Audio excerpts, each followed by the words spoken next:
السلام عليكم. في اوقات كده ما تبصش على ادائك، يعني اداء الزمالك ما تبصش عليه في الاوقات دي. يعني احنا كده كده عارفين اداء الزمالك من اول السنه، فاحمد ربنا اللي احنا خدنا التلاتة بونت وخلاص.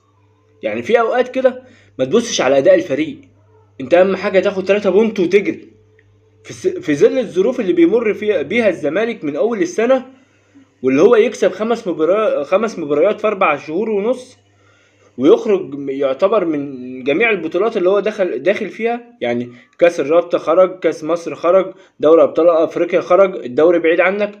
فانت بتحسن يعني وضعك في الجدول وبتحسن شكلك، فاحمد ربنا اللي انت خدت 3 بونت يوقفوك على حيلك شوية، يفوقوك.